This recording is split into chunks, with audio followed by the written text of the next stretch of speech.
In the underwater world of Bikini Bottom, Mr. Krabs has always been known as a wicked capitalist, but no one could have imagined that he would personally sell his most loyal employee, SpongeBob SquarePants. And the buyer was none other than his longtime archenemy, Plankton. All of this stemmed from a seemingly ordinary gamble. One night, the Krusty Krab restaurant was as quiet as usual, but Mr. Krabs looked unusually restless. He was about to attend a card game with Plankton as his opponent. SpongeBob curiously asked why, and Mr. Krabs confidently explained. Plankton is recognized as the worst poker player in Bikini Castle. I always win when I play cards with him. However, the next morning, Mr. Krabs sat slumped on the restaurant floor, devastated. The reason? He had lost a staggering bet in a card game. SpongeBob's ownership. When SpongeBob thought it was just a joke, Mr. Krabs proved it was true. Plankton had already arrived with a contract to officially take over him. From that moment on, SpongeBob was forced to become an employee of the Chum Bucket. Although he cherished the Krusty Krab deeply, he had to accept reality, the gentle trap of the Chum Bucket. Plankton couldn't wait to drag SpongeBob into the gloomy Chum Bucket.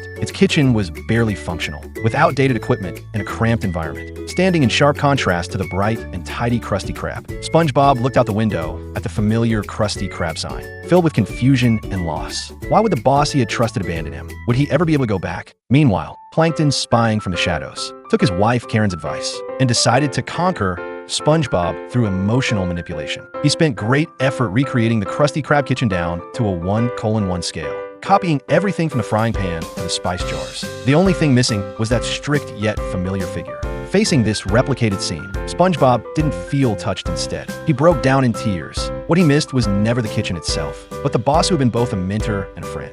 This enraged Plankton. In a desperate attempt to make SpongeBob yield, he even created a mechanical SpongeBob with an identical brain. However, this substitute refused to make Krabby Patties just like the original. In the end, a frustrated Plankton, with a sob in his voice, approached Mr. Krabs and begged for 8 long hours to buy SpongeBob back. At first, Mr. Krabs refused, but when Plankton added a $50 ransom, he readily agreed. When SpongeBob returned to the Krusty Krab, Mr. Krabs nonchalantly hummed a tune as if nothing had happened. The ultimate winner of this farce seemed to be none other than this shrewd capitalist. He had not only gotten his employee back, but also made a tidy profit from the unexpected windfall.